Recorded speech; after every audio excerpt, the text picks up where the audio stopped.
YouTube friends. Today we are going to talk about your wardrobe and making the best choices for your wardrobe. Hi, if you're new here, my name is Meredith and welcome to my channel, Mereofalltrades. I do all kinds of unboxings, beauty, lifestyle, and fashion. I also do grocery hauls and shopping hauls and whatever else pops into my head at the moment. So if that sounds like a good time, definitely hit the red subscribe button down below and we can hang out more often. Another thing we do here on my channel is lipstick of the day. This one is from Milani. It is number 25, Naturally Chic. It is a creamy bullet lipstick and it's the one that I'm wearing and I really, really like it. So I just thought I would share that with you guys. My friend Jo C did an awesome video where she interviewed a friend of hers and they were talking about creating a more sustainable wardrobe and sort of a legacy wardrobe and what that means and what it entails. So I'll link that down below. But it got my mind thinking about the wardrobe choices that we make. Now this is something I've been thinking on for a long time and trying to be really smart about the wardrobe choices that I make, the purchases I make, where I spend my money, and just how much I buy in general. So I just thought that video was great and I really enjoyed watching it.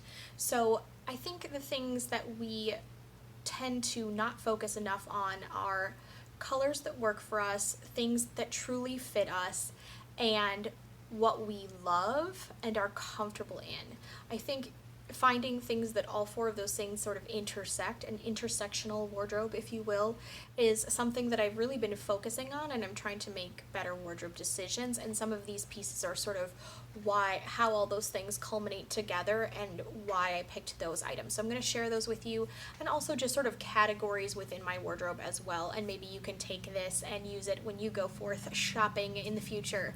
So stay tuned. Let's talk about that. So I was watching Sarah Therese the other day, and the quote that she said, and I wrote it down because I thought it was so good, so I'm going to read it to you. The most sustainable fashion item is the one you already own, which is so true. We're talking about, making more sustainable purchases, but what do we already own that we can be using, that we love, and that we're wearing? And then I think it's important to look at what you always tend to reach for and why you reach for it. So a few things that I've noticed about myself are I tend to gravitate towards specific colors. So for example, grays. Now each of these items is completely different from the other, which is a good thing. You can have the same color story within your wardrobe, but each one should fit a different category so that it doesn't all end up just looking the same. So I'm going to kind of show you a couple of the items. So this, for example, is a 3/4 sleeve shirt, and it has this sort of mauve tone to it. It is also a raglan style shirt, which is flattering because I have more narrow shoulders. So it creates a cut that fits me well, a color that flatters me, as well as one that's just more versatile, which is important. This one is a sweatshirt, so also on the casual side, but this one has a really pretty graphic design on it, and it is also in a metallic. So I tend to gravitate toward things that have metallic details. I like graphic shirts and t-shirts, so those are sort of fills multiple categories, as well as I live in Minnesota and it's cold, so I get so much use out of that sweatshirt every year. I've also owned it for several years. Another item that I've owned, again with the metallic details, I like that this one has the design on the top because the top half of my body is the smaller half, and so I like to draw attention up by my face and away from my lower half. So again, it's gray. It could be dressed up with cute earrings, but you can also totally bum around with leggings and it works that way too. Also looks cute in videos. So this one is a t-shirt instead of a long sleeve shirt, and it has a fun graphic on it, which I really enjoy. This one is Target from last year, so I can't link it or anything, but I get a lot of compliments on that one. And then the last gray item that I wanted to share is this really pretty sweater. I like my shirts to not be too close to my neck, so this one fits the bill because it does have almost not quite a full-on boat neck, but kind of close to that. It again has the embroidery detail at the top and on the sleeves, and then the bottom of the sweater is plain, which again fits in with that. I like my designs up top category. I also absolutely love embroidery, and it is a nice fine knit, which is really important because I'm petite as well as curvy, and if I have too bulky of a knit, it just adds pounds. I look so much heavier if I wear something that's too thick and chunky, and that's something that I've learned about myself over the years. So it's all about finding the details with the right cut and the right fabric for you. So another thing going into this category of sweaters is this one sort of fits three of the categories I'm going to talk about. So I absolutely love animal print. I tend to buy a lot of gray, and I like finer knit sweaters. So you have the color category and then the type of item category. So now we're into sweaters. So again, this is just a nice, really pretty, lightweight sweater. The material on all three of these is soft and comfortable, which is huge. If you buy a sweater that's itchy, you know you're never gonna wear it. There was a ladybug crawling up the wall. I moved her off to the side so she wasn't distracting in the video. And then the other thing, which also fits multiple categories, is this really pretty, again, fine knit, soft sweater. But here's the difference. This one is a solid color. Now I do tend to often gravitate towards solid colored items, even more so than prints, but this is a very flattering color for my skin tone. It goes with a color story I'm going to show you in a minute. It's also a fine gauge sweater, and it's soft and wearable. The neckline is also, again, wider. But do you see how I have a print, I have an embroidery or an embellishment item, and then I have a solid colored item that is completely different from the other two. So that's all of the pullover sweaters that I own. I only own 3. They're all distinctly different from each other, and that's why it works. So I don't get bored in my wardrobe. There we are. Okay, so the next thing we're going to talk about is a specific pattern. Some people tend to gravitate towards stripes, florals. I absolutely love animal print and floral. And so we're going to talk about the different categories as far as items go as well. So with animal print and a lot of different prints, it's often fun to have a scarf, so that maybe if you have a rather boring outfit, say just like black jeans, a black t-shirt, and a denim jacket, if you throw on a fun, colorful scarf, all of a sudden it looks like you're very pulled together when all you did was add print in just a small area. So if you're someone who doesn't love print all over, scarves and shoes might be a really good option for you. So I like to use leopard print as much in accessories as I do in actual items of clothing, so love those. And then I have one and only one leopard print t-shirt. This one's in a darker leopard print, so it gives it a little something different and interesting as well. So I really love this. I have a long sleeve shirt. Now this leopard print shirt has a button back detail as well as elbow patches.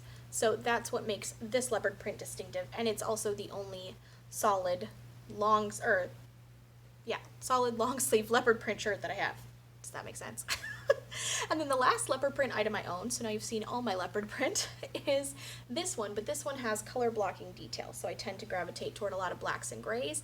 So this was perfect because I can throw this on with a pair of black jeans or blue jeans or black leggings, and I have this fun hooded sweatshirt. It does go down the sleeves as well, and I really, really like it. So it's all about making the smart decisions. So, and then I have a color story. Someone was commenting about how I look so good in like blush, rose, mauve tones. I also look really good in more rust tones, and as well as like the deeper shades of burgundy.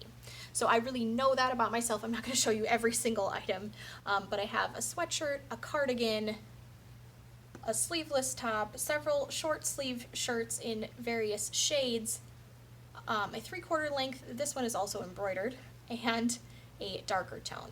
So they're each different and distinctive within the wardrobe. And then another cross section I have, which we'll get into our next category, is florals. But again, this shirt is a little bit of a larger neckline. It's a floral print. It's in a very flattering cut. This pleating detail makes such a difference.